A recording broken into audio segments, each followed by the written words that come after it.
So how is everyone doing? Those that can hear me and see me and aren't lagging too much, how is everyone? How are you doing?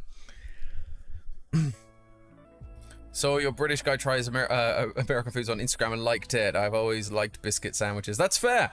Yeah, that was an interesting experience. Yeah, see, there we go. We've now got a more stable internet connection. It's just going to be a very, very bad looking video because I've had to change the bitrate to be so low. It's not ideal. That is not ideal. Oh, Billy, thank you for the $2 super chat. Appreciate it. Sending good Wi-Fi vibes. Thank Smiley you. Face. Appreciate it. Yeah, I've just dropped my kilobits down quite heavily. What are you drinking? Does it look like celeb juice? It's just water. It's just in a coloured glass.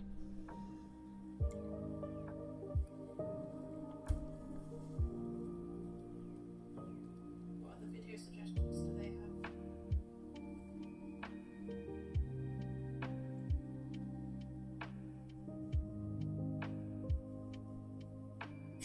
Proud noises.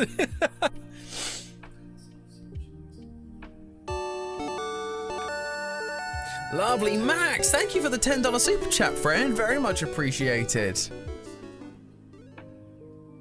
Oh, it's not lagging for me at all, but I also just got on like 5 minutes ago.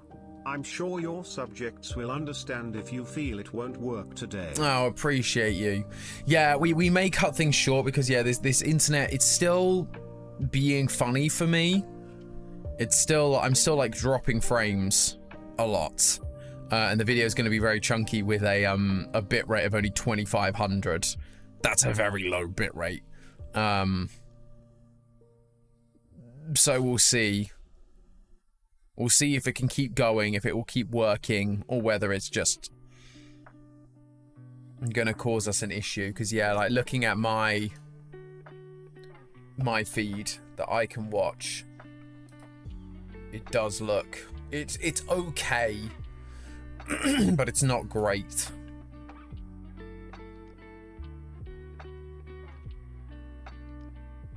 Am I misremembering you're only in the Airbnb for a month? No, we're only in this Airbnb for a month. That is the plan. Hopefully, things like my social security number arrive and we can actually move into the place, like a place of our own that we actually want to be in, right? Because if we can do that, then we are winning. Then we're in a good spot and we can, you know, make sure it's a place that allows me to get good internet, like Google Fiber or something that gives me like gig up and down, and then we'll be grand. Exactly. Hopefully next place will allow for the Sunday Nuzlocke. That's the hope.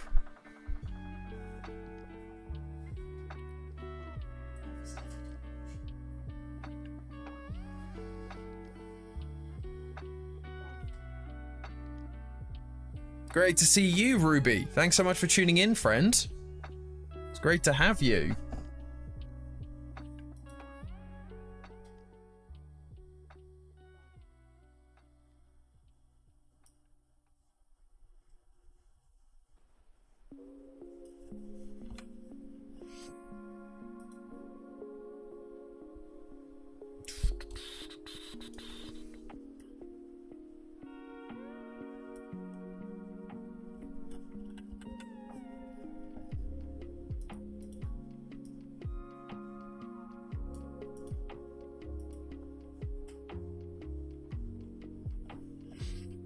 Go.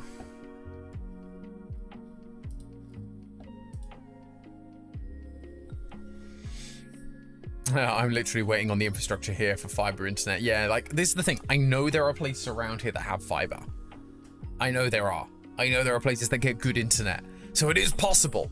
It's just, again, because this is an Airbnb, my suspicion is that they're not looking to have the best internet. They are just looking to have good enough internet. Like if I'm streaming YouTube, for example, on the TV, it's not that bad. But it's if you're trying to do anything more intensive than that, like work from home or anything like that, it's going to be a problem. But that's not typically what Airbnbs are for. So I understand why, but Yeah, I suspect that they are just looking for the cheapest internet they can get for this place so that they can cover costs.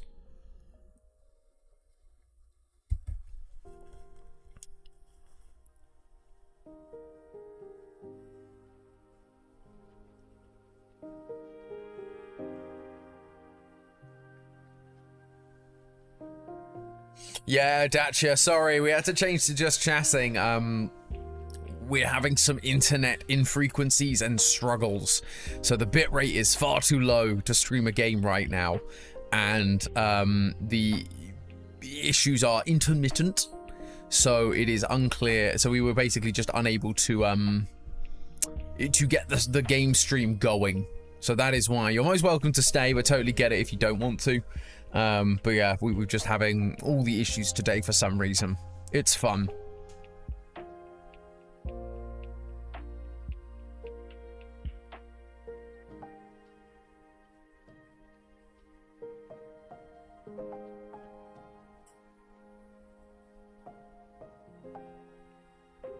Maybe we need to invest into whale plushies to help with the Wi-Fi.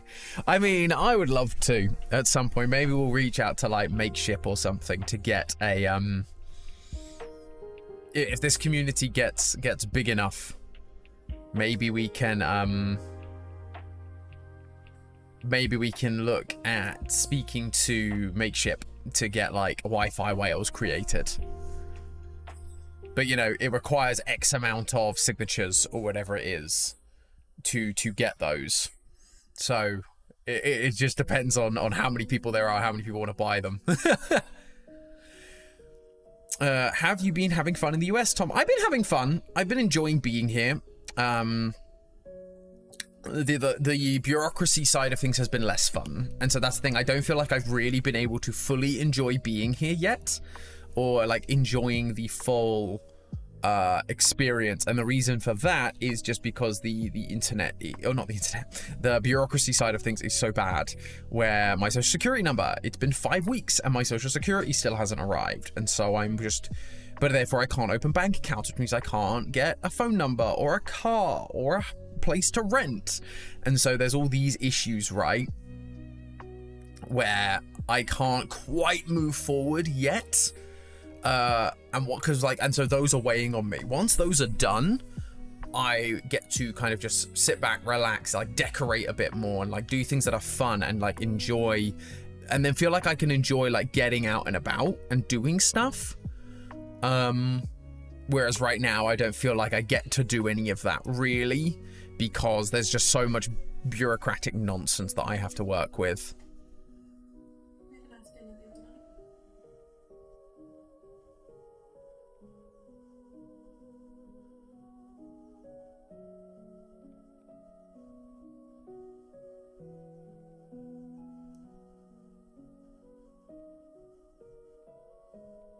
Tom is still in limbo. Basically, limbo is kind of where I'm at.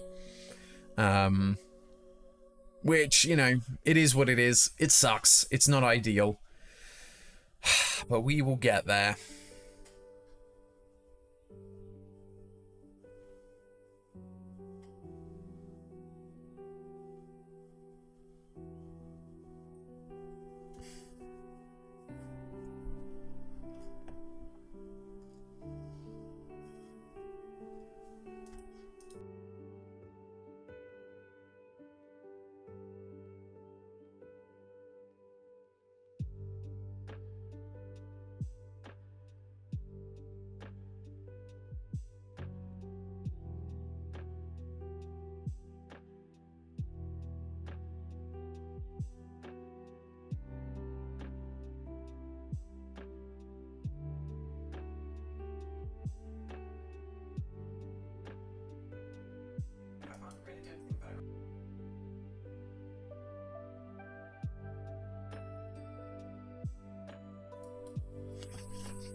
British man reviews Kane's videos when I get to Kane's. There isn't a Kane's like close to me at all.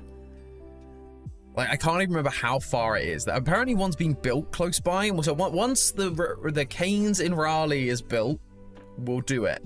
but it's a good drive for me to get them, which is the challenge. Which is why I did things like Rise, because that was just near me, and I'm sure we'll be doing some like snacks and things like that from various places to try those as well. But yeah, like Canes, I want to do. I know everyone's been requesting it, but I've just not had the time to go and do it because it's so far away. So hopefully at some point. Tom, I'm disappointed that biscuit yesterday is not a biscuit. You're betraying the homeland. I'm just calling it what it's called. I don't like the fact it's called a biscuit, but they called it a biscuit, so I'm like, for the Americans watching to go, what does a British person think of it? I have to use the terminology. I don't like the fact it's called a biscuit. It's just a savory scone, but they get very precious over their biscuits, so I called it a biscuit.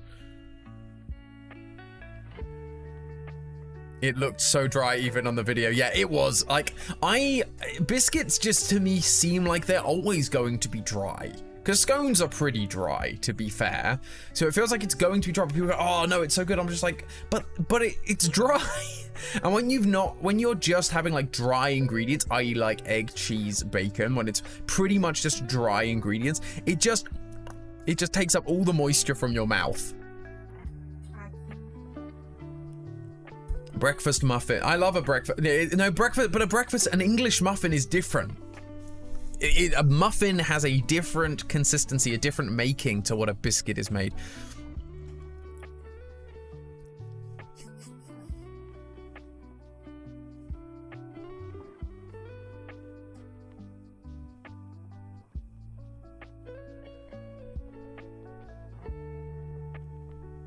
Are eggs dry? They're not exactly wet.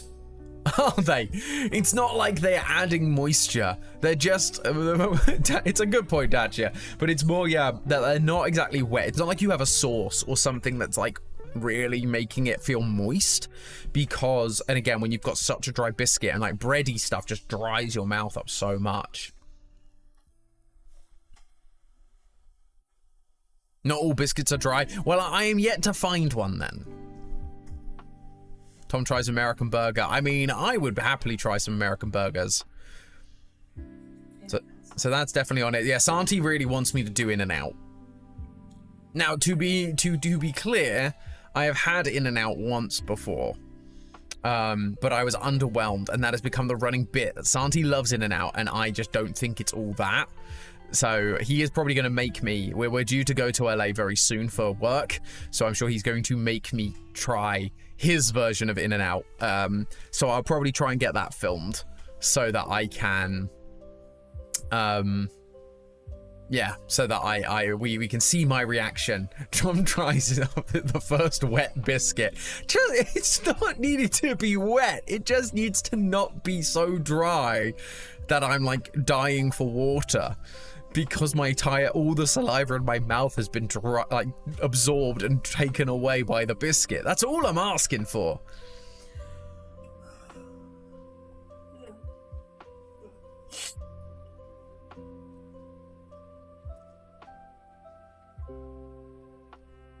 I started a whole round in the stream by mentioning you told me not to believe him about it. Not being overrated, he tried explaining his argument on stream. His argument, Santi's argument about about In-N-Out, basically comes down to you ordered wrong. Is what his thing is. He's like, no, you have to get the fries like this, you have to get the burger like this, you have to get this drink. And I'm like, no. You should be able to order anything on the menu, and especially the base thing, like the bog standard thing, has to be good for the place to be good. If I can't order, you know, the iconic thing like the Big Mac and fries at a McDonald's, if they are bad, chances are most things are going to be bad. And one item does not suddenly make McDonald's a great restaurant because one item is good. Everything needs to be of a level, and especially their core things. Whereas Santi's argument is for In-N-Out, you have to order things a specific way to get the best experience. So there is a chance he's right. There is a chance that that specific item is a good item to get. That makes a lot of sense and works for In-N-Out. It makes In-N-Out feel good. And if you get that every time, you'll never be disappointed. But that doesn't mean In-N-Out is good. It means that item is done well by In-N-Out, but In-N-Out as a franchise is not, because their main burger was kind of average and their main normal fries were kind of meh. So it doesn't mean that In-N-Out is actually good. It just means Santi's order is good. So that is my argument to him, and we will see what happens.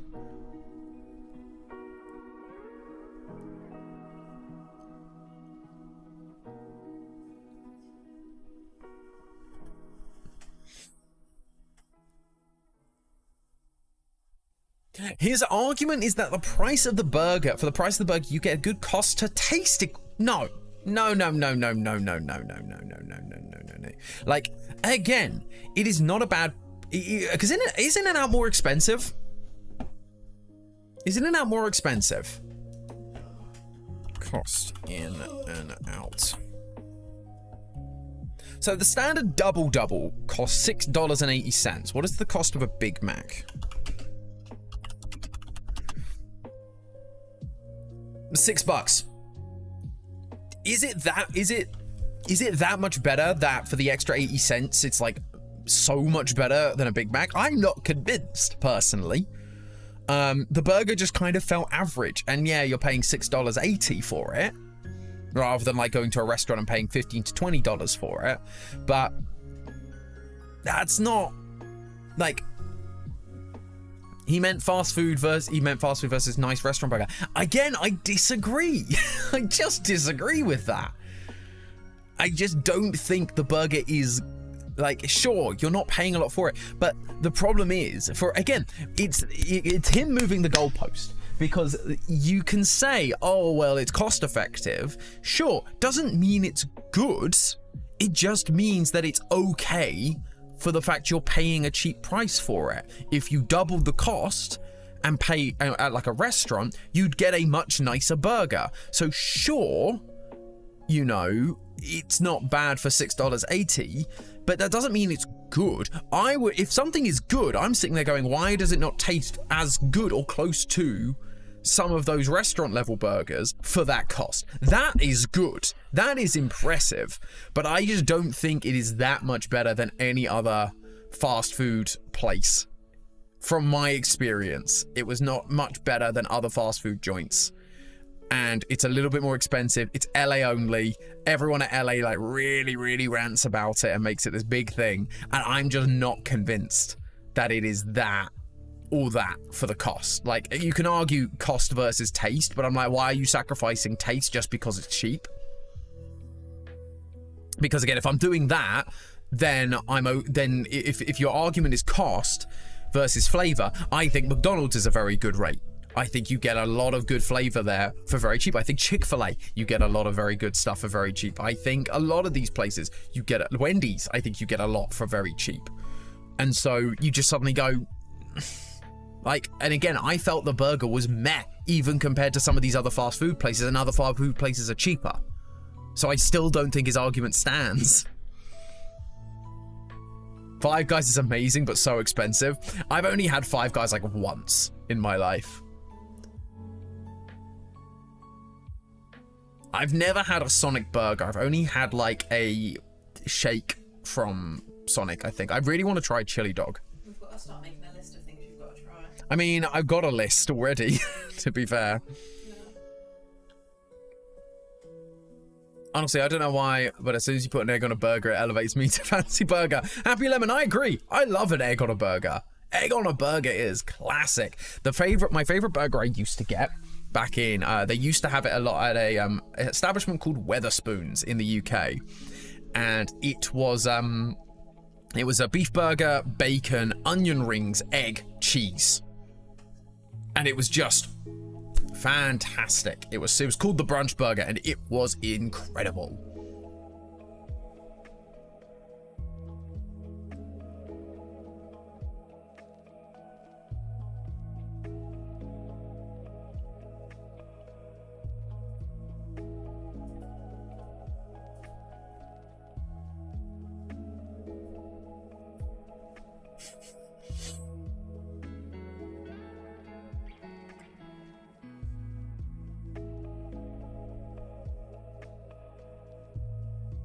Baby Blue. Yeah, it's a lovely chat. Nice and chill. Means we can all chat together and I can keep up with what you're saying. It's nice. Don't mention Weatherspoons. What's wrong with the spoons, Ghostly? Nothing wrong with the dirty spoons. Dirty spoon? Dirty spoon. That's a term. You go, oh, greasy spoon. Yeah. Greasy spoon. I mean, it is a bit dirty, to be fair. Yeah.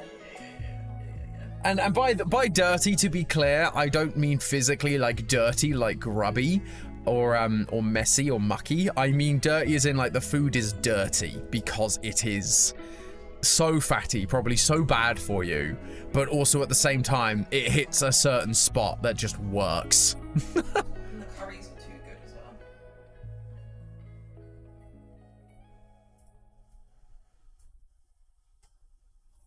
We went to LA in high school. We ate mac for like 10 days because we were European students across the ocean and most swore to never eat mac again. Fair. Fair.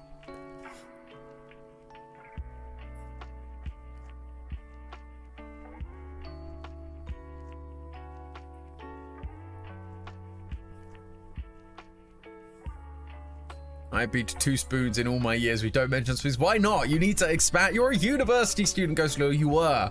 How have you not spent time in a spoons?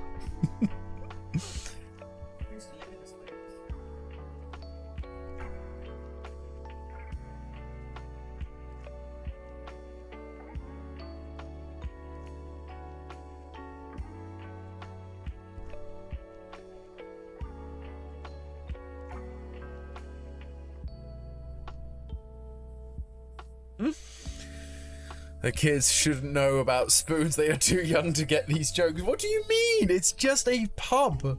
It is a chain pub. Nothing wrong with the spoons.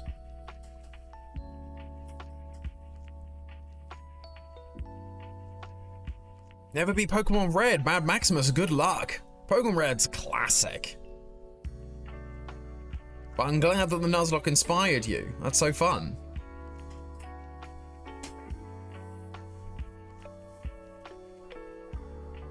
City Skylines. I've considered City Skylines before.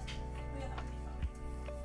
I also saw some people last night recommending I do a Sims playthrough, Ooh, yeah. which was weird. I've never really played Sims ever, like properly. Do that with Amy. No, I've got other plans for that.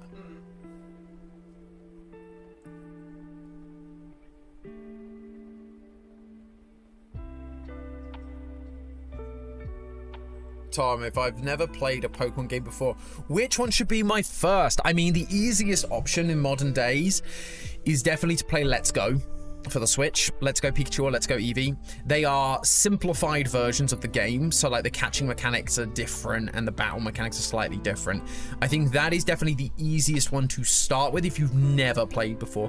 If you then want to move on to like a proper Pokemon game after that, or even before that, if you don't want to go quite that simple, I think I'm not going to say Pokemon Violet or Scarlet because that's open world, so that's slightly complicated. I think you would probably have a better time with... You'd probably have a better time with like Sword and Shield, honestly. X and Y are really easy for beginners if you have a 3DS or you're okay emulating.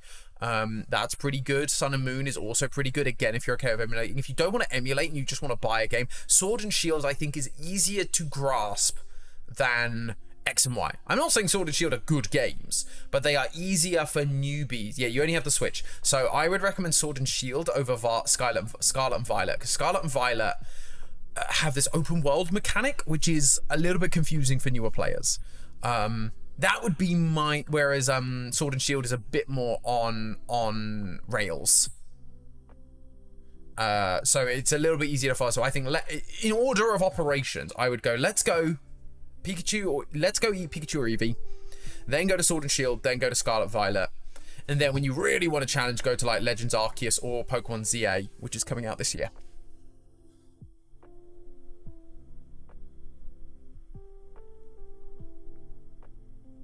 But that would be my recommendation in terms of easiness if you've never played a Pokemon game before. Interesting. You're excited for ZA, Akira? I was underwhelmed by the trailers for ZA. I liked the idea of ZA. I still like the idea of ZA. I think there's some interesting ideas for ZA. But what they presented underwhelmed me. And I don't know if it's just that they haven't shown us everything yet, or if there's still stuff they're going to fix. But like, I was disappointed in the choice of starters. The fact they picked 2 Johto starters feels like a massively missed opportunity and feels wrong on so many levels. So I feel like that was disappointing. And also they picked like 3 not great starters. Not only did they pick 2 from Johto, but they picked like 3 not great starters in general. So that was a little bit disappointing for me. The game just looked so flat and lifeless. The Pokemon games don't feel like they're getting better visually. And I'm not expecting Elden Ring. I'm not expecting Horizon Zero Dawn levels of like visual. But it doesn't feel like since they've moved to this Switch era of gaming that they've developed the visual style anymore to look more interesting. I think the battle mechanic, it was never going to be Cyndaquil because Cyndaquil was in Legends Arceus. That's why they didn't pick Cyndaquil, because he already has like a regional form in a Legends game. So Tepig was going to be picked. But like last time they did 3 random starters from 3 random generations that weren't Gen 4. So it feels like they needed to pick like 3 random ones that weren't from the same gen as that one, right? So that was disappointing. But yeah, visually I just don't feel like they're doing anything to try and improve the game, which is sad, because I think like there's so much you could do with Pokemon visually, but it just kind of ends up looking like this flat like world that doesn't have any intrigue. So that's a bit disappointing. Did you notice the frame bumps? The fact that they struggle to keep the frames at a good pace. You know, the Switch can barely handle 30 FPS on a good day. So I was disappointed. So I was disappointed with the fact that like, even still with the Switch 2 coming out, they still haven't found a way to keep the frames up in Pokemon. Like in Pokemon Scarlet and Violet, where you just have these like characters whose legs are doing like this because the frame rate can't keep up, which is so bad. Maybe they're aiming for the Switch 2. They might be, but I mean, even Pokemon games made for the Switch weren't able to keep up with the frames. I've never been good at noticing frame drops unless they're bad. I mean, there's frame drops and then there's frame drops. And I think those ones are particularly... Like, Pokemon in recent times have become increasingly worse with their frame drops. It's not been good. So I've not been enjoying that particularly. So yeah, I want it to be good. I also don't know if there's going to be more than just the city, because if it's just the city, then that's really not very interesting. I'm also intrigued because they seem to indicate there was some connection to the past, but it seems to be mostly modern day. And I'm intrigued to see how and why we're playing the game the way we are if it's modern day. Because Legends Arceus worked because it was set in the past, so you doing things differently made sense because like the norm hadn't been established yet. Whereas now we're in the present day, so you would just play the Pokemon game normally. Why are we playing it in a Legends style if we're not in the past? So I think that's going to take some explaining. Also, the fact it's called Legends by definition implies the past. It implies this thing of like, these are the days of legend, the times of the past that we are now exploring, and yet we're just exploring modern day because what's his name? Z, whatever his name is just around and just like running a hotel now apparently. And so it's like, oh, so this is just modern day. This is after the events of the main game. Weird. Why? The only thing that was interesting was the mechanic of like you can run around and your Pokemon will follow you to avoid attacks. That was the only thing that struck me as interesting. I don't know how it will work and if it will be good or whether people won't bother half the time. It could be one of those gimmicks that people think is going to be fun and then doesn't work. I like the idea of it. I think it could be good. But other than that, there just wasn't much that I was sitting there going, that's what I want in my game. That's what feels interesting to me. So, like, I don't know. I want it to be good. I love Pokemon. I'm a massive Pokemon fan, always have been. Those who have been around a while will know that about me. But I just look at it and I go, it just doesn't spark joy. Legends Arceus sparked such joy. I was so excited for Legends Arceus. And I was not disappointed. It was a great game. But it doesn't feel like we've done... So far, at least, they've not shown us enough to maybe go, oh, this is going to be even better than Legends Arceus. It just feels like here's a new region with basically the same stuff in a way that makes slightly less sense. That's me. And it feels very negative, and I don't like being negative about games or about Pokemon, but it just, I am just, and like, because I know that that's a big thing in the fandom right now, where a lot of people in Pokemon just never particularly, everyone's disappointed all the time. No one's pleased by anything Pokemon ever shows. And I don't want to be that guy. I want to be optimistic. Bless you. Thank you. I don't want to be disappointed, but I want them to do better. They are the biggest franchise in the world. They've been making games since the mid-90s. And it feels like, I think especially since moving to 3D, my personal opinion is after Gen 5, when they started moving to the world of 3D, it lost some of that charm. It lost something. It started getting easier, like too easy. Like even if you go back and play the old games, they were harder. It's not that I got older and got better. It's just the older games were harder. And now it feels like the games are just too easy. And I just want the game, and that's why again Legends Arceus just felt interesting, but now it's just that again rather than something with new interesting ideas. And so I just want these games to be good. I want Pokemon to be good. I want it to be intriguing, not just to new little kids who are playing the games, but to old school fans. One of the easiest things they should do is just have difficulty settings. Have the AI have a difficulty setting. They did it in Black and White, but they made it post game for some reason. But like, make it so you could have difficulty. Make Nuzlocke an official game mode. Like, it couldn't be that hard to do. That's why my philosophy with Pokemon is Pokemon is better than no Pokemon. Sure, there are things, but and that's the thing. I will buy it. I will play it. We may even stream it. But I'm just sitting there going like, Shining Pearl and Legends Arceus was as difficult as the old one, which is why I like Legends Arceus. Shining Pearl and Brilliant Diamond may have been as difficult, but they had their own problems. Those were not well-made remakes, which is really unfortunate because I love Gen 4.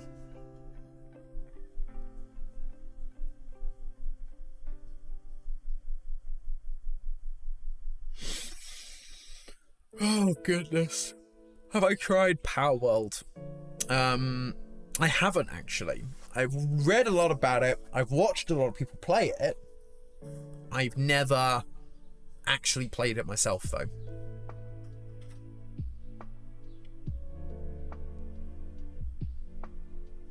I mean, Let's Go, Frost Gamer, you are correct. Let's Go is absolutely aimed at younger audiences, and that's okay. I don't think it's a bad thing to have. Like, they're one of the ones I've not actually played myself, but my brother played them with his daughter, his like 5-year-old, and he said they were great for that.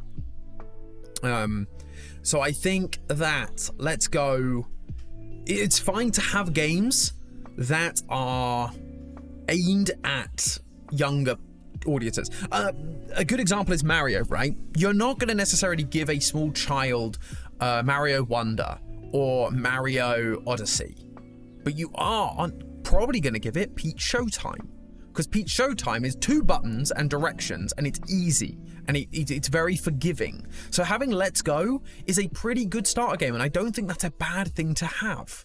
But I think the problem is their mentality around Let's Go and making the games more appealing to younger audiences is now all of their games are appealing to younger audiences. So even the mainstream titles like Arceus to some degree, but mostly Scarlet Violet, Sword Shield, XY, all of those games feel way too easy and way too simplistic because they're targeting younger audiences now.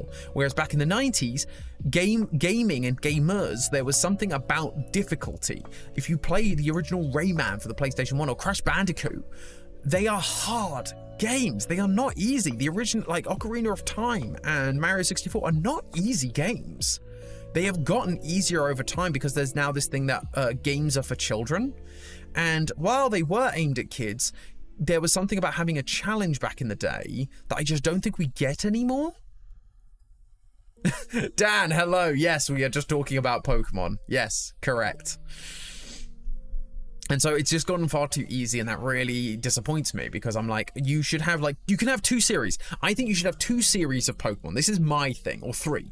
I think you should have the Legends series, which is like, here's something new, refreshing, and different. You should then continue your main series, but have the main series essentially evolve with your core audience. So for example, I was playing the original games back in the 90s. And so you're going, so have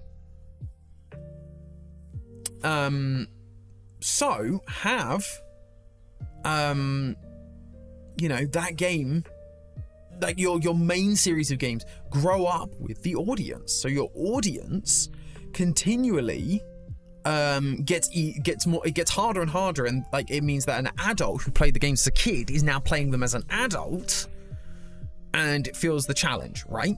And then you've got your Let's Go series, which is designed to be, here is our kid-friendly version, here is our kid-friendly stream or kid-friendly game.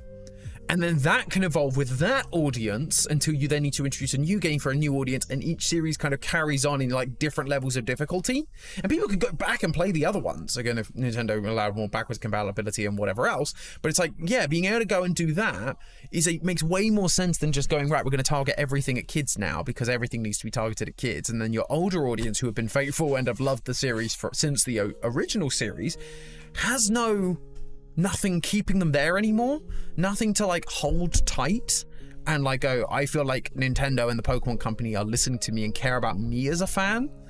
And I think that's been the problem. It's why the Pokemon audience is so jaded these days, is because it's those people who grew up in the 90s, who were like kids or teenagers in the 90s that love the original Pokemon. It doesn't feel like the Pokemon Company cares about them or what they or what essentially, quote unquote, what they have done. Now, I don't want anyone to come off as entitled or feel or be entitled, but it's that sense of like, without the kids in the 90s playing, there wouldn't be a Pokemon Company. The Pokemon Company wouldn't be the phenomenon it is today, because we're the ones that went to the theaters, we're the ones that watched the shows, we're the ones that bought the games, we're the ones that bought the cards. So it's like, so give something back to those people who have stuck with the franchise for so long, rather than like aiming just for the new audience, when actually it's the older audience like myself who has the disposable income to buy your games and your cards and whatever else.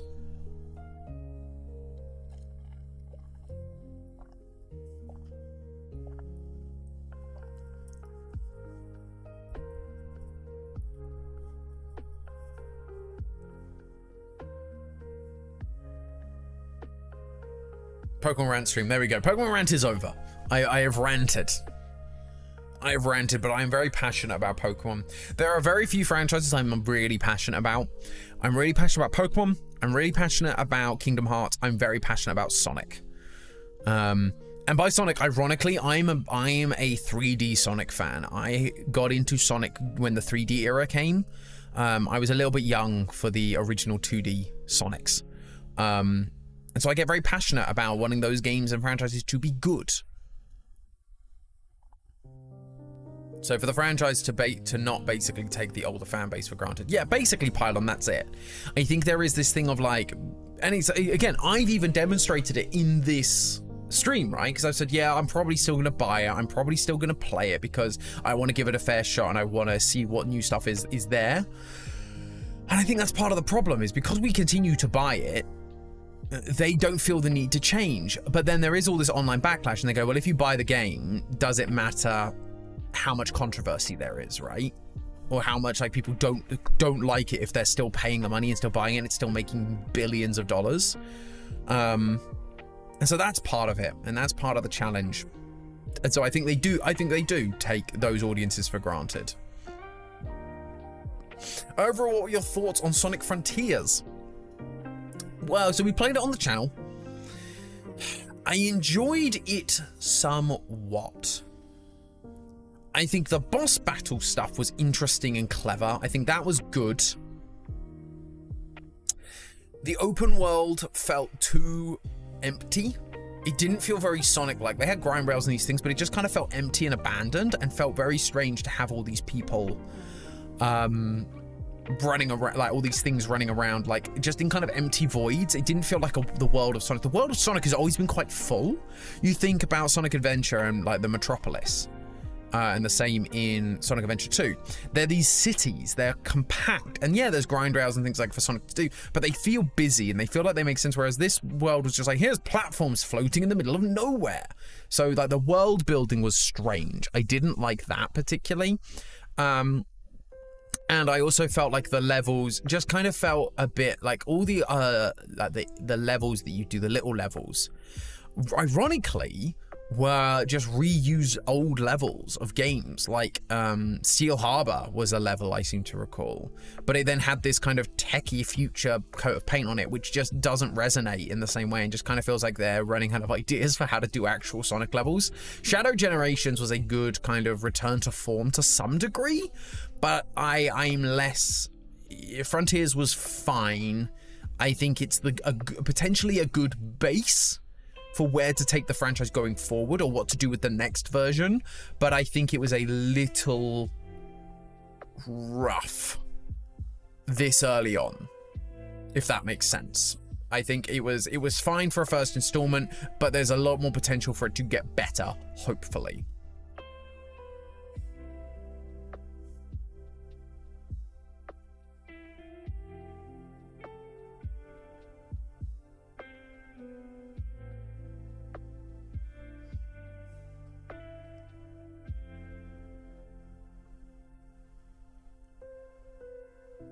Left. Tom, have you ever played a single FNAF fan game? No, I haven't.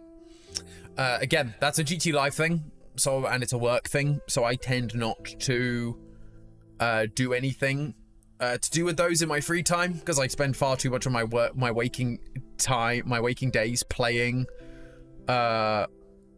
indie horror games and fan games and like watching videos on them, so I tend not to play them. How have you not played? How have you not? And I have played all of them. Dan, that was your curse to bear, my friend. That was what you did that to yourself. But yeah, no, I haven't actually played a fan game. I've seen a lot about them from people like Dan, but also from GT Live. But yeah, no, I've never actually played one.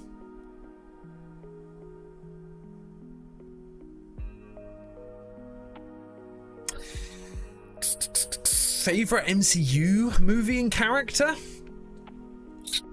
I mean, it's hard, right? I kind of gave up on the MCU after Endgame. I've watched a number of the movies, but none of them have grabbed me. Endgame kind of was the Endgame for me.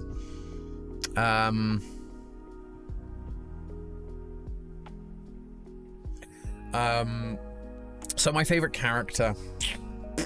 I've always been a fan of Thor. Thor I always liked. I liked his dialogue. I liked his style of comedy, especially in Ragnarok. That was great.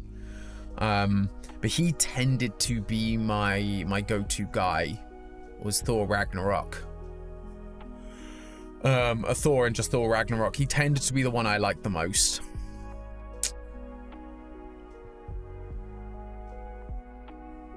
I have not watched Pretty Little Liars.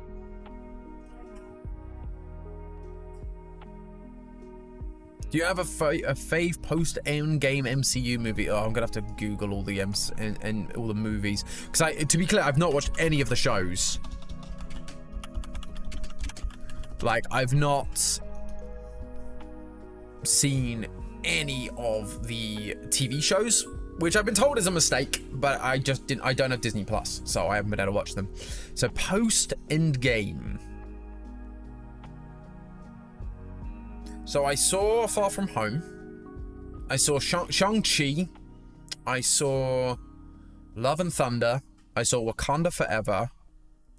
I saw Guardians 3, I saw the Marvels, and I saw Deadpool and Wolverine.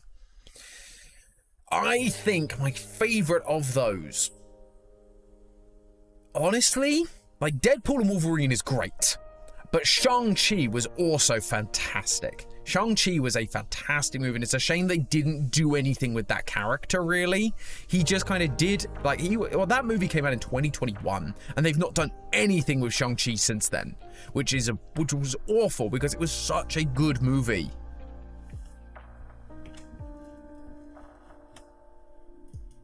So that was a bit of a shame.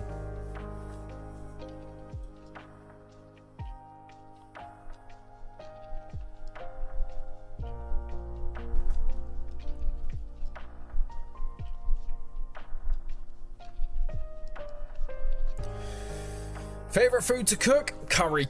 I'm a curry guy. I lived with a guy from India in my second year of university, and he taught me how to make curry. And so I loved learning to make that. Summer, thank you for subscribing. Great to have you, friend. I hope we get more Shang-Chi. Yeah, me too. I want more Shang-Chi. Shang-Chi and Moon Knight are some of the best things they've done post-Endgame, and those characters get nothing since. Yeah, it's exactly that, MRAM. I'm certain if Shang-Chi came out in like Phase 2 movie, we'd have gotten sequels already. Well, exactly. I think you're completely right there.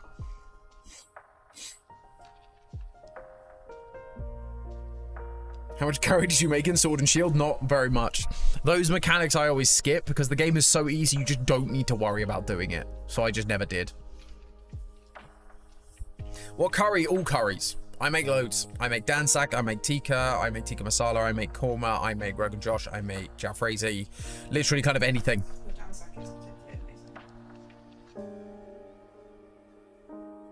Moon Knight isn't getting a season 2, but will come back. Yeah, I'm sure. I'm sure they'll all come back in Secret War.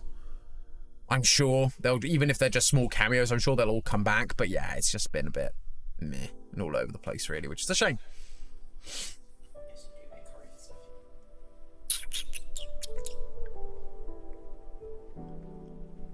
Yeah, Doomsday is first, but I don't know who will show up in Doomsday.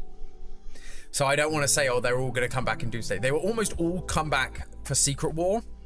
I don't know if they'll all come back for... Because it's like not everyone was in... Like a lot of people were in Infinity War. But then it was... Yeah, everyone was in Endgame. And so like I'd be interested to see whether they do like some and some. Or whether they do all of them back for both. Wonder if we'll ever get a third Horizon game. I didn't finish the second one. I think there is plans for a third one because they left the story in a place where they need to. Third Horizon game. Based on current information, the third Horizon will be Horizon 3. Mainline entry.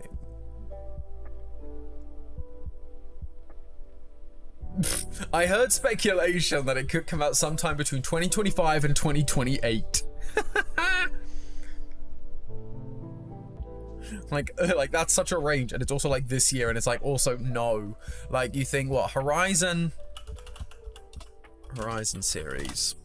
If I go to the video game series, first one released in 2017, and then the second one released in 2022, so 5 years apart. So my gut is like 2027, maybe a bit earlier, if they like really know what they're doing, and they knew they were going for it straight away. But there's no way it comes out like before 2020. Like there's no way it comes out like this year. At most it'll be 2027, I guess.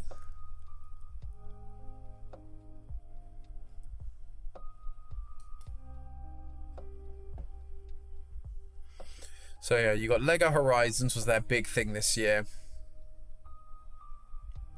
Horizons multiplayer story focus spin-off. Huh.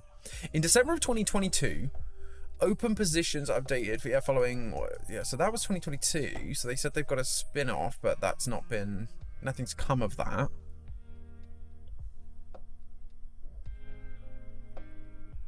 MMO spin-off is in development in South Korea.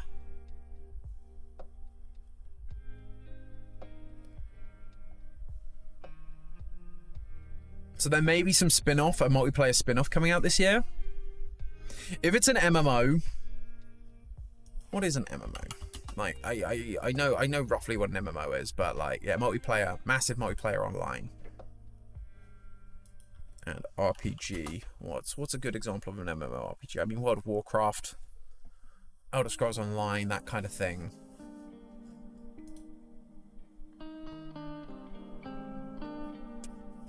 We'll have to see if we can get some people to collaborate on that one, if that does come out, that multiplayer game.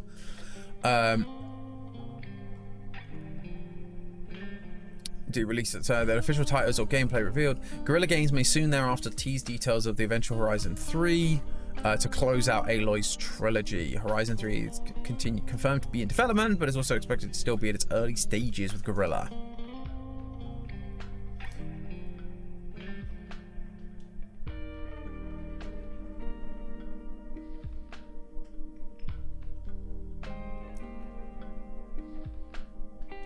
So yeah, basically, if they follow pattern, chances are this year we'll get an official announcement for Horizon 3, but then it will release 2 years later. Basically, every game has been announced 2 years before its release, and then it's taken 5 years between releases. So that the guess would be, hey, we'll probably hear about it this year, and it will release in 2027, which would also make it the 10th anniversary of the original game, which would be a nice way to like full circle it, right?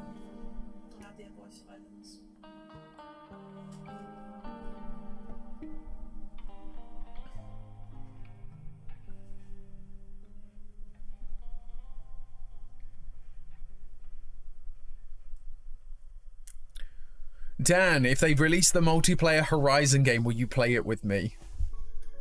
Will you play the MMORPG of Horizon, whatever spin-off title name they give it? You, me, let's get Santi involved. He plays League, so I mean, like, you know, he's got to find something good eventually to play.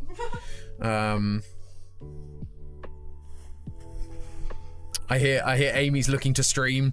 Lee likes World of Warcraft, so that might be a good one. We just gather the gang together. It'd be great.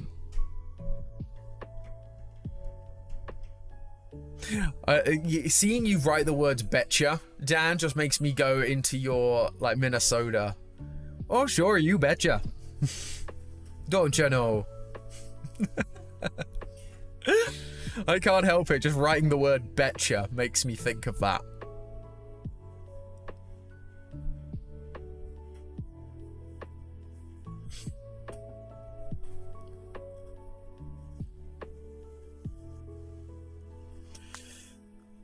Oh gosh, I am tired today.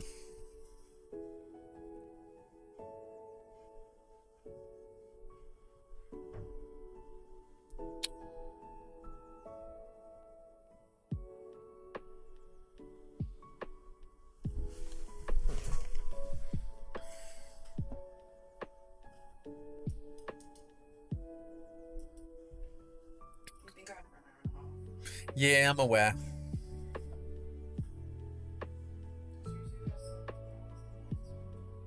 Minesweeper. 70 hours in Minesweeper. Theorist live stream collab. I'm there. I mean, it won't be a official Theorist collab, obviously. Because these are all our personal channels that we're all start using at the minute. But we are all friends outside of work, so there is always a chance that we can do some stuff together for funsies. Because we chat and we game off of work time together, so there's why not just stream that to the world?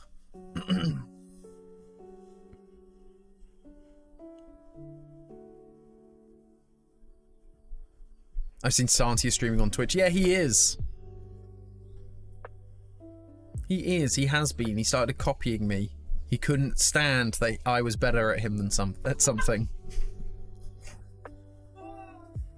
So he decided to copy me. And then show some very, very interesting videos. Which, to be fair, we'll probably watch some of my embarrassing videos at some point.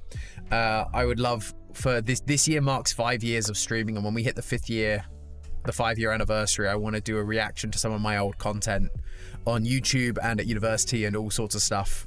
It'll be fun. Save some for charity stream.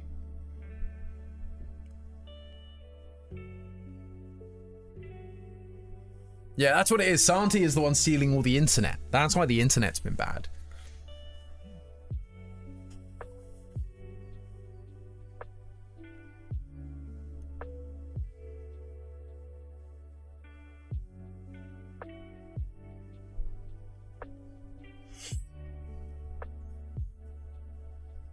There you go. Hashtag blame Santi. Absolutely. I also appreciated that people started spamming that in his own chat. I very much appreciated that. But it's the different vibes, right? It's like we've got the Dapper Kingdom, and then I believe his group, like the people, his followers are called little bitches. Which is just like, of course you are. Of course that's the vibe he goes for. And it's just... Tom, who's hotter, you or Santi? Me, obviously. Santi tries too hard. That's the problem. Like, he's talking about wanting to do like, if he gets to a certain goal, he'll stream with his shirt off. He works out all the time. He's trying too hard. He's trying too hard to win affection and to appear attractive to people. You know, this is effortless. This is barely anything I have to do.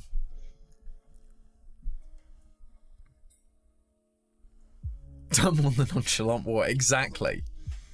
See, I was born with this accent, and so naturally that accent carries me in a lot of those situations.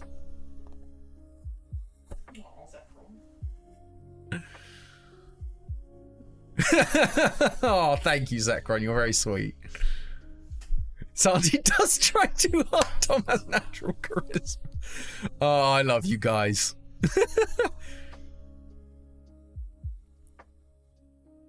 It feels like senior developer LinkedIn pages used to work for this group. I've been told I work.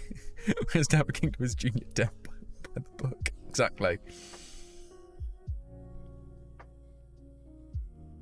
So I wish I had that kind of self-confidence. Trust me, I don't most days. You really have to fight for it. You have to you almost have to you know, it's that thing of fake it till you make it. If you say it enough, you start to believe it. So I'm trying to be better at saying it more and saying and acting confident, because then eventually I will just be confident.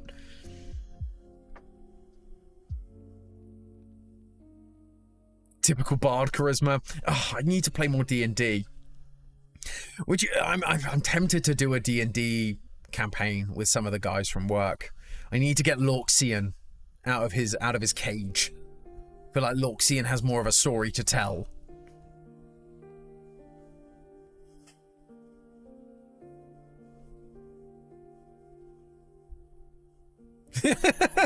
Step 1, be British. Step 2, there is no step 2. Step 1 is enough. Oh, MT13 Industries. That is absolutely correct. That is fantastic. Baldur's Gate and stream it. Maybe. See, Dan heard. I said D&D, and Dan immediately jumps back into chat. Dan, we need to start a campaign with the guys. You can dungeon master. Just I call dibs on being a bard. That's all I ask, Dan. That's all I ask. Let me be the bard. Lorxian must return. I was a half human, half elf bard, I believe, is Lorxian.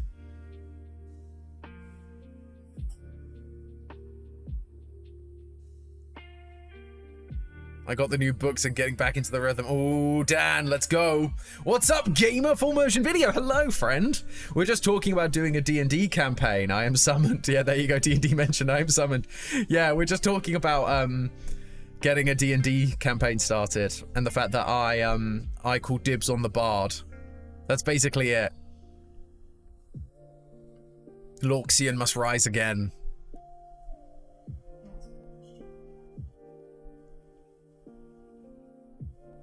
Do you ever miss the UK weather? No. No. I'm so enjoying the fact that it is cold but sunny rather than cold and wet most of the time here. Ask me in the summer when it's melting hot. Aaron, thank you for subscribing, friend. Great to have you. Oh, Mike wants to play. Did someone say D&D? I'm in. Hello, Mike. Great to have you, friend. Santi and Amy are down, no doubt. I'm sure they are. Just wait until it's hot and wet in the summer. It's not the heat that kills you, Lee. I've been told by many a southerner, It's the humidity.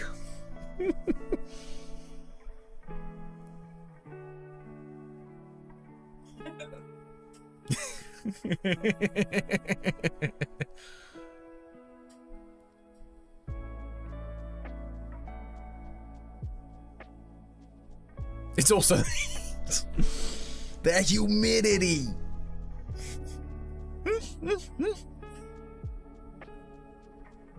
Dapper D&D campaign when? At some point. And again, it won't be a Dapper D&D campaign. It will absolutely probably be a Dan D&D campaign. We should do a WoW stream with everyone willing. I'm down to learn to play more games. We just did, yeah, League Guides Nerds through WoW. Exactly. Like, I just did a Binding of Isaac stream with Dan and Rye Toast yesterday. That was really fun. So I am super down to learn to play WoW.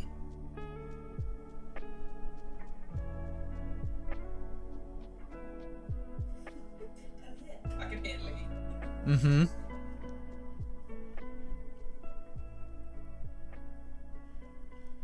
Love MCR, hello. It's great to have you, friend.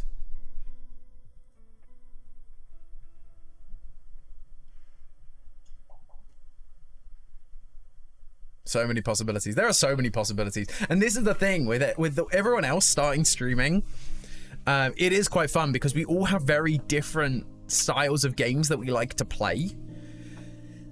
And so we all go, well, let's collaborate together and see and like try out new things. So like me playing Binding of Isaac, if we play WoW with Lee. But then there's also the opportunity, like it's like me going, right, there's a Horizon multiplayer game. If that comes out, let's play that together. And there'll be plenty of other things I'm sure that we can do in the future where it's like, oh, I'm a fan of this kind of game, so let's multiplayer that. Let's stream and collaborate together. Like I've got some plans for some Pokemon collaboration streams, things like that. It's like, you know, there's things that we can do where we expand each other's horizons, and that's exciting for me. Santi is the sweaty League player. He really is. That's the one thing I'm like, probably not. I don't know. I mean, I'd probably be down. If Santi was like, play League with me, I'll be like, okay, fine. But it'd be interesting to see what other games we can get Santi to play and what other games Santi wants us to play with him. I missed the Binding of Isaac stream, but if you need any help, I have like 200 legal hours and 2,000 not so legal hours. I assume you mean mods as opposed to not legal. I mean, we had a, what was it, 3.5 hour stream yesterday on 2 runs. We did 2 runs, that was it. Overwatch and Marvel Rivals. Hey man, like Lee, I'm down. No League, bad motion sickness. Like, again, I've not played Marvel Rivals or Overwatch. So I'm happy to play, you just will have to suffer with me sucking. We need our new home with the good internet. Yeah, we also need a good home with good internet so that I can not only stream, but also play an online game and it not destroy my internet. Only worked last night because we were streaming at like midnight.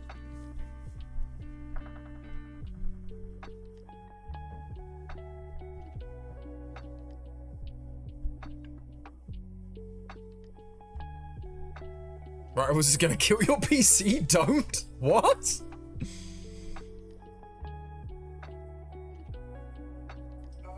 Oh gosh, what's about that? Sucks. It might actually.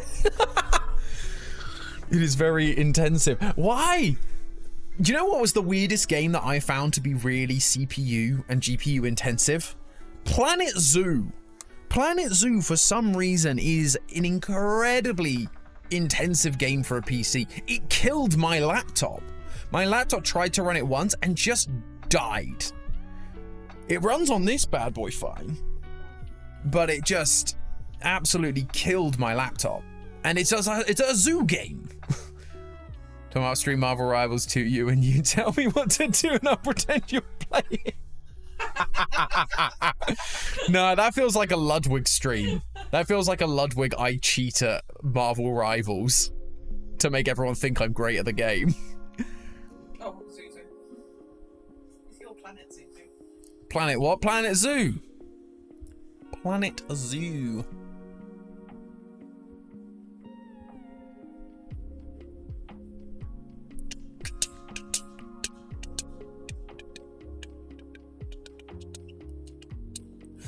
I can't remember what card I've got actually.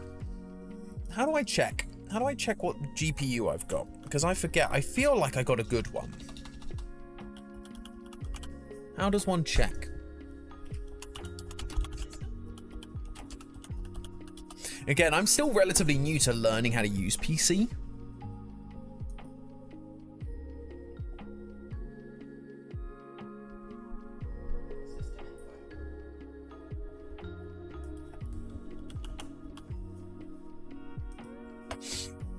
What GPU am I running? Because I had options, and I can't remember which option I went for.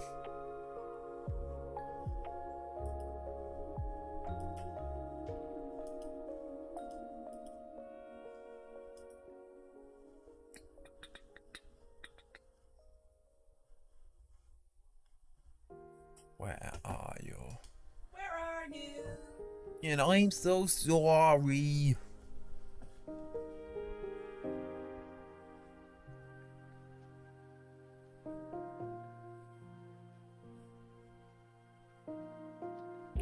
Processor is there. It's a good processor, I believe.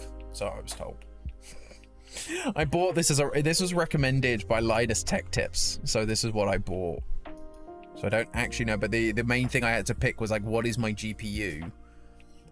Which option did I want? Like, how much did I want to spend on the GPU?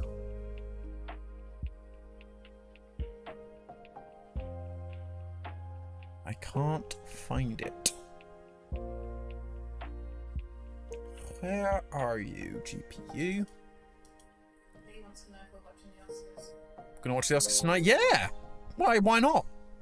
They're on my time zone for the first time ever, so I might as well. Oh, there it is. I have an NVIDIA GeForce RTX 4070 Ti. Is what I am running.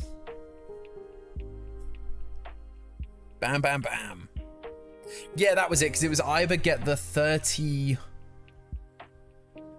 It was either... I can't remember if it was a 3080 or a 4070 Ti. I think... Or it was a 3090 or a 4070 Ti were my options, and I went with the Ti. The 4070, because it was a newer card. Ty? We have a Ty in chat.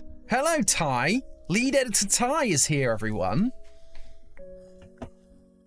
Everyone say hi to Ty, who I've also learned is a fan of Ty. Who'd have thunk it? All the theorists are here now, exactly. They all show up to my Just Chatting stream. But yeah, he is a Ty fan, as in Ty the Tasmanian Tiger, as in the game that we have 100%ed we have 100%ed 2 of, and played the third one, because the third one is BS to 100% complete. I should probably go back and try and 100% that one. But it's BS, because you have to like play it again in hard mode, which is dumb. Tom, opinions on Ty 3? It's fine.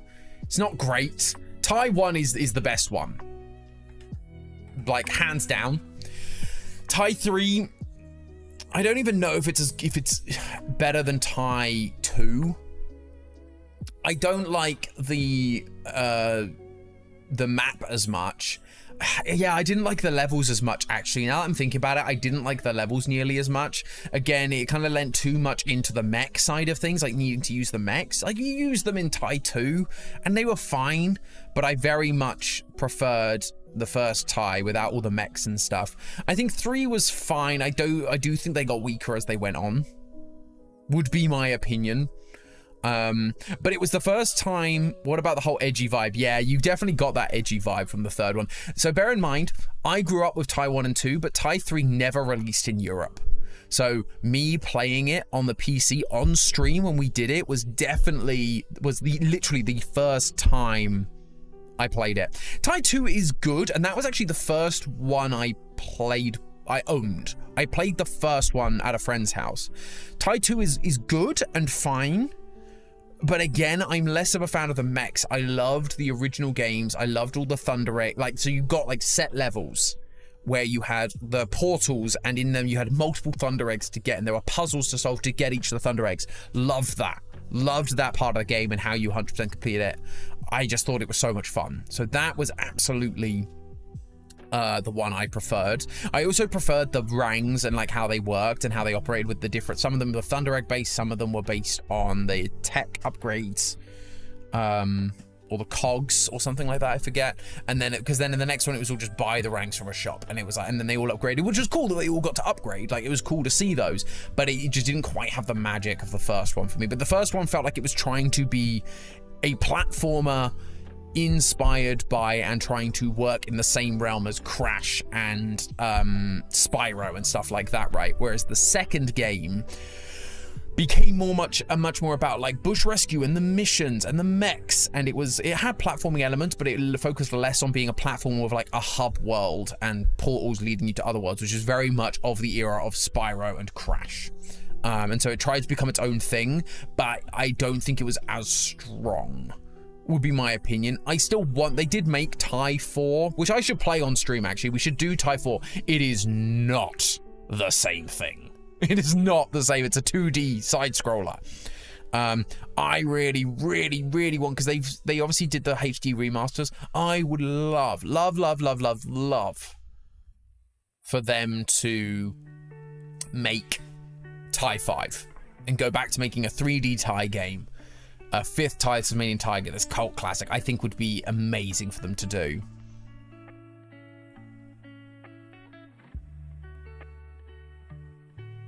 Background music, this is Lo-Fi.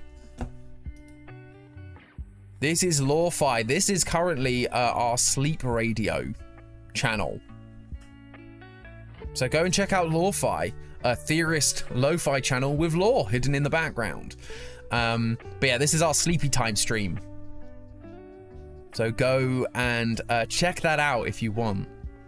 It's good fun. So if you're enjoying the music in the background, that's exactly it. Tom, have you ever played Pokemon Colosseum or Gales of Darkness? Never played Gales of Darkness. I did play the original Colosseum, but got stuck on the Entei fight. And I only ever played it at a friend's house because my friend owned it. We didn't have a GameCube. So I would love to play Colosseum actually. I should do that. That would be a fun stream to do.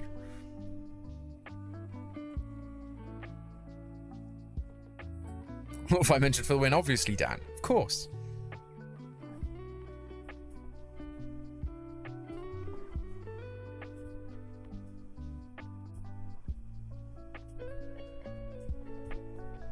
Arkham games. I played Arkham Asylum and I played a bit of Arkham City. Didn't play much more than that. My brother has actually played all the Arkham games, and again, he said you could definitely tell when it changed studios, and it's just not quite the same since.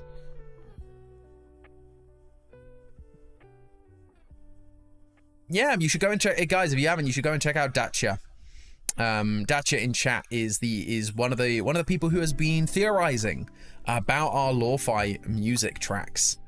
So you should absolutely go and check them out if you're interested to find out what the lore might be.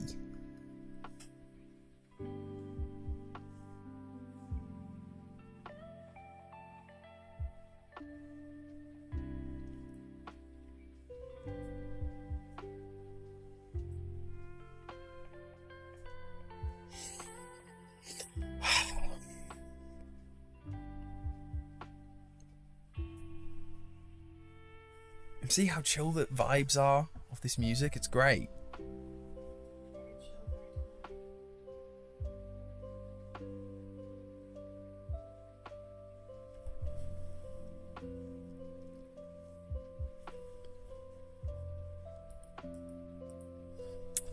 What is going on with that actually? Let's have a look. Yeah, because TIE 4 is called Bush Rescue Returns, and it's nowhere near as good. It is this random 2D side-scrolling game that doesn't look like a TIE game. I don't understand. I think there was a whole thing where I think TIE 4 came about when Chrome Studios was like shutting down or downsizing. They haven't shut down, but they just downsized a lot. They basically were going bankrupt, so they had to downsize a bunch. And so I think TIE 4 was a way to try and make another TIE game, but with minimal staff, and it just didn't work. I'm just seeing this thing from Unseen64, which is called TIE the Tasmanian Tiger Gunyip, a cancelled dogfighter shooter.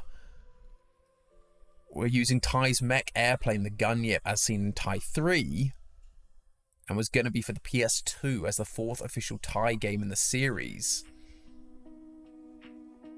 This game is in development with Chrome Studios, yep.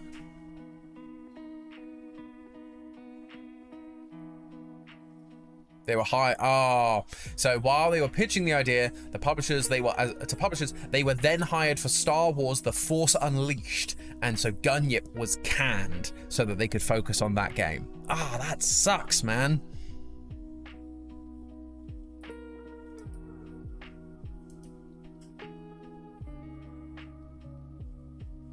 I think the support is there.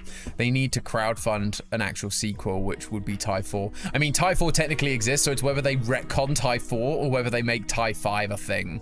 Force Unleashed is peak. I will give you that, Lee. Chrome did an incredible job on the Force Unleashed. It's a great game. But I would have loved a proper TIE 5. Let's see. Is TIE 5? I want to... If I just Google TIE 5, what happens? TIE 5. That is a kind of tire or wheel alloy, apparently. TIE Tasmanian Tiger 5. So there was a article in 2020 that came, yeah, because that's when they started releasing the HD remakes. So if we did TIE 5, we would need to do it as a 3D platformer, but it would require a much larger budget. Yeah, it's also a resource issue. For the type of game, we need a much bigger team size, budget. Everything is just so much bigger. What we would want to achieve isn't something that you could be done on a shoestring budget with today's expectations of what graphics and everything should look like now. It's such a much bigger budget. The scale is pretty huge. Back in the day, the core TIE 1 team was around 20 to 25 people. We're about 12 people now. Whoa. Yeah, Chrome Studios had such a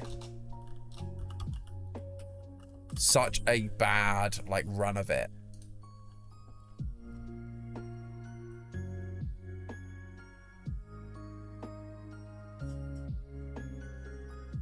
Because they also did Legend of Spyro: A New Beginning in 2006.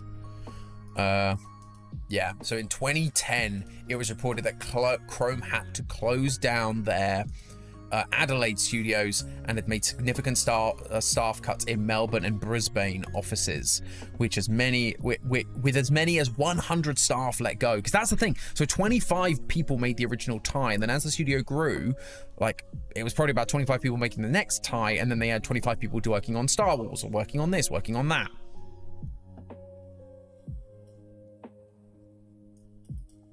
On October 2010, it was reported that all the remaining staff were let go. However, on the 1st of November, CEO Robert Walsh responded to an email sent by IGN stating that Chrome Studios had not, in fact, closed down.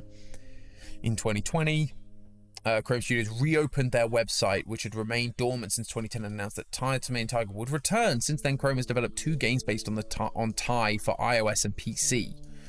They had also developed other titles for iOS. In March 2026, Chrome Studios re-released the PC remaster ports of TIE the Tasmanian Tiger to Steam Early Access and PC only, which increased resolution textures, new lighting, which left early access in December.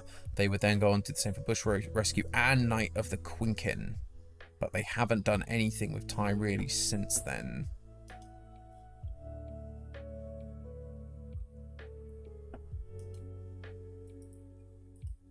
It's just give me TIE 5. That's all I want.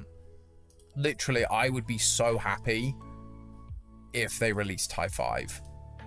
You have no idea. Tom, was X-Play and the channel G4 a thing in the UK? No, not really. It never really made its way over here. Not in the same way. Why is my news not sorted by... There we go. News. Sort by recent, please. Why is it then showing me something from 2020 as the most recent news when I can see articles from 2021?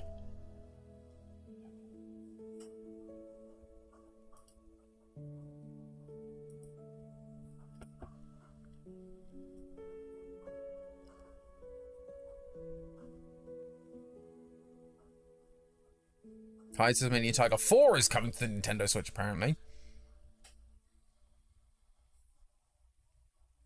It probably is on the Nintendo Switch right now, so you should look at that. I should definitely look at playing that on stream at some point.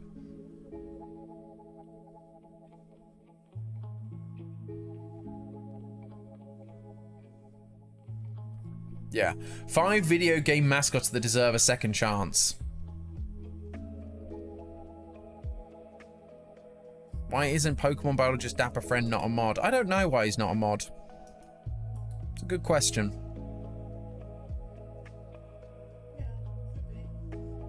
Yeah, I'll look at that. So I want to see what this list says, who are the most deserving. So Spyro, yeah, Spyro deserves a new game. It hasn't had it had the Reignite trilogy, but hasn't had a new game in a while. Banjo-Kazooie, yes. Ty, yes. Sly Cooper and Earthworm Jim. Not sure about Earthworm Jim, but Sly, yes. Sly, Ty, Banjo, and Spyro make a lot of sense. I mean, I'd love another Crash game. I know there was one that was going to be a collab between Spyro and Crash again, and that got cancelled. Did You Know Gaming did an incredible video on that.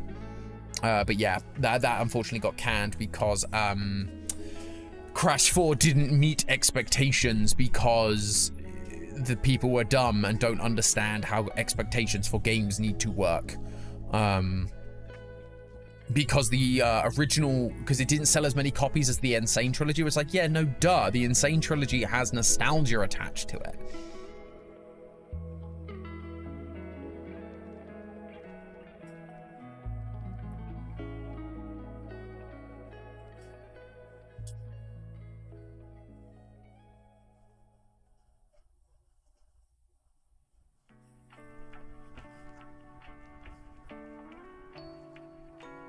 This is an awesome article, though.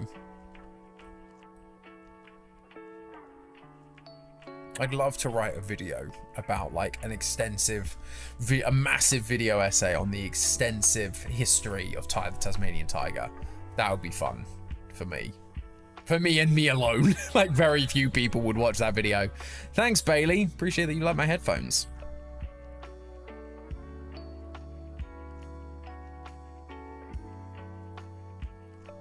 Ty, yes.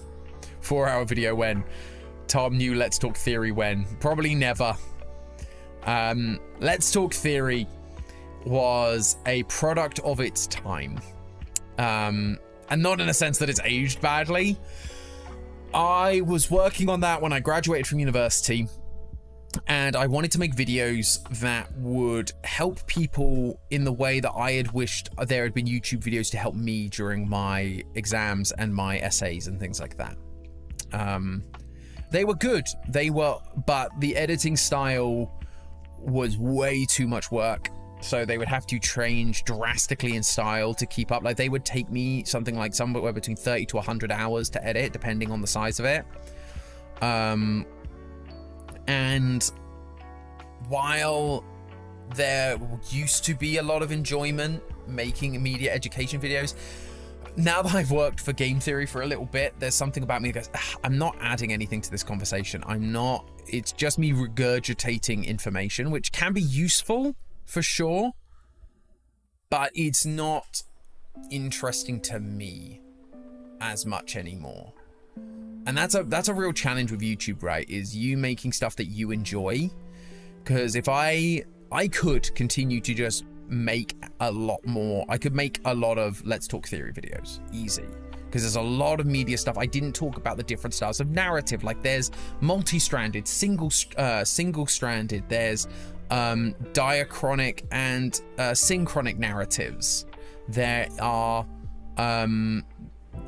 There's a bunch of stuff that I didn't actually cover that I could cover. And I could easily do those. And I think there's some interesting stuff you can learn from those for sure. But it doesn't interest me anymore to work on that style of video, just because that's kind of run its course for me. I am no longer at the point of like doing media education in the same way. And that is not the passion for me anymore. I have fallen much more in love with video games. And because back then you can tell, because the examples and things I was talking about was a lot of TV and movies rather than video games. But over the years, I've fallen back in love with video games. And so I would want to do more video essay stuff that's about video games. And maybe isn't part of Let's Talk Theory, but is instead its own thing. Talking about, like I say, the history of Thai. And Chrome Studios, talking about why Sonic Adventure 2 is the best Sonic game. Don't at me. You know, there are some things that interest me in that realm that I'd like to explore possibly. Let's Talk Theory was great, and I'm not ashamed of it. I'm not embarrassed by it. I don't wish I hadn't done it. I'm glad I did, but it is just not a style of video or it's a style of video and subject matter which is no longer of peak interest to me. And so while I could do it, and it probably wouldn't do too badly if I did, when I work on YouTube videos 5 days a week for my job, any videos I would make outside of that need to be things that I'm going to really enjoy, which is why I love streaming, because I just get to play games with people that I like. And so that's a really fun thing to do. And it's different from work. Whereas, yeah, if I then had to come home and make a bunch of stuff on topics that I knew a lot about, but wasn't interested in, it would just be draining and wouldn't be enjoyable for me. Tom, do you have any advice on how you do commentary on your streams? Do you mean as in like when we are playing games and like the kind of commentary I'm doing over the game? Is that what you're referring to, Zuzu? I think so.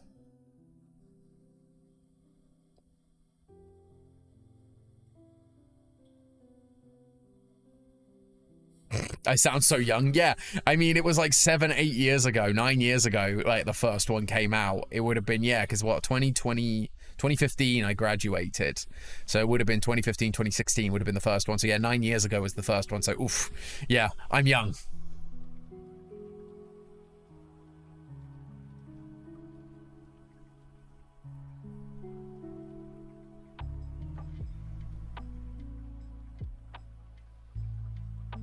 Partially, but also generally how you finding things to say. So part of it is you've got like 3 kinds of commentary. You've got react to what's happening on screen. Obviously, try and make a joke or try and just react. When things are hard, talk about why it's hard. Talk about what you're enjoying, what you're not enjoying.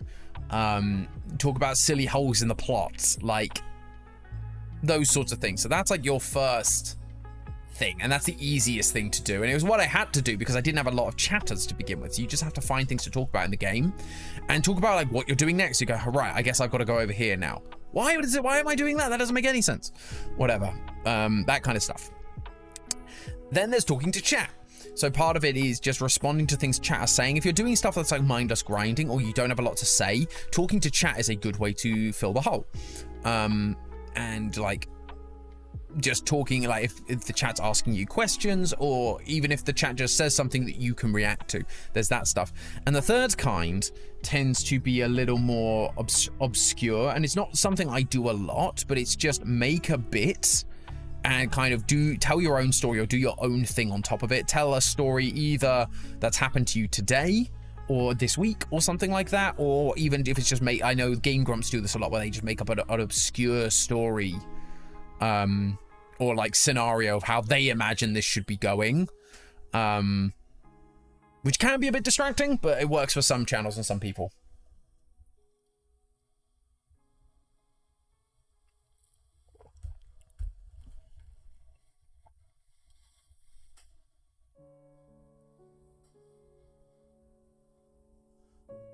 Tom, would you ever dye your hair?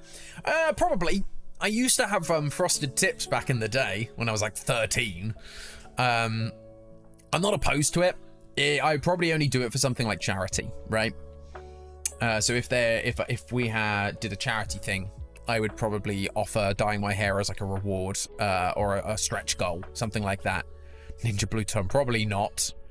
But I also part of me was like, oh, let's go green for game theory. But then I realized I just looked like Jacksepticeye at that point, so that's probably not a good idea either. Like old school Jacksepticeye. Ghostly's hair is purple at the minute.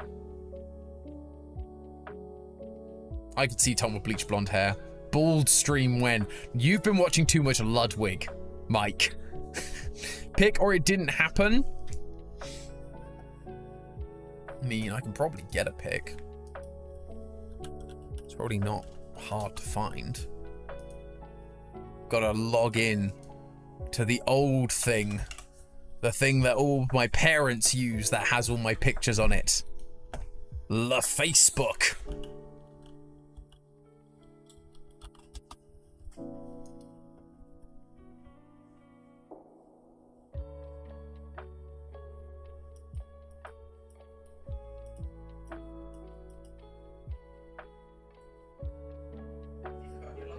I haven't, which is why I'm confused.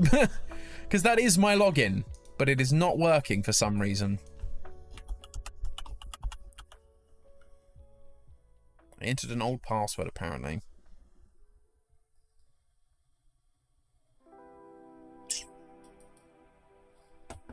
I thought...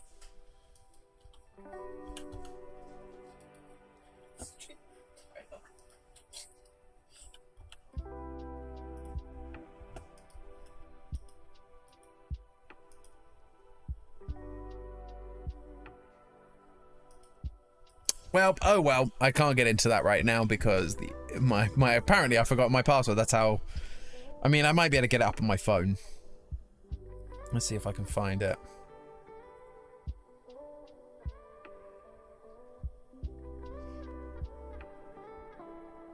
I want to see.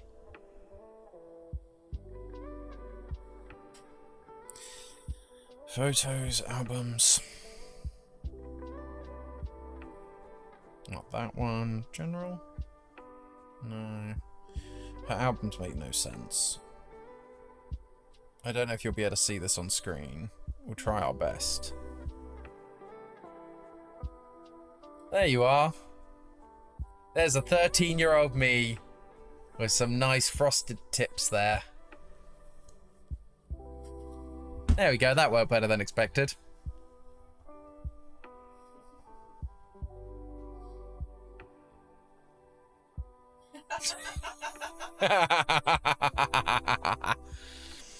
You look like go to, but yeah, it was the height of like NSYNC and Backstreet Boys.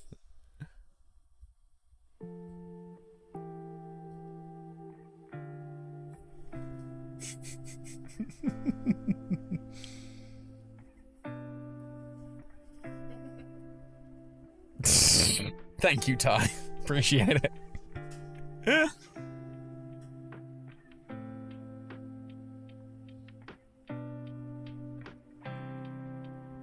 How funny. Anyway, that's probably going to do it for today. Appreciate you guys sticking with me through the technical difficulties. Hopefully, internet will be better for the next stream. Hopefully, internet will be better in general. Hopefully, eventually, my social security number will come through and we can get into our own place with better internet and we won't have all these stream issues and we can go back to streaming in beautiful 1080 and do all the fun things. But thank you everybody so much for watching. If you haven't already, please do like the stream to make me feel better about all the tech issues we've had. And of course, if you're new, consider subscribing. It really helps out. Thank you to our members, especially our Dapper advisors, Zekron, Koi, and Akira, and of course, the Dapper royalty that is Queen of Obsession. Thank you guys so much. We look forward to seeing you. We'll be back on Tuesday. I don't think we've got anything Tuesday, do we? No. So Tuesday, we'll be back on Tuesday with another random indie game. We'll see what happens. Tuesday is kind of becoming random indie game day, which I'm enjoying. It's fun to pick a random indie game on a Tuesday, like a one-off, a one-shot. So we'll see where that goes. But thank you everyone once again so much for watching. I'll catch you guys in the next one. So ta-ta for now.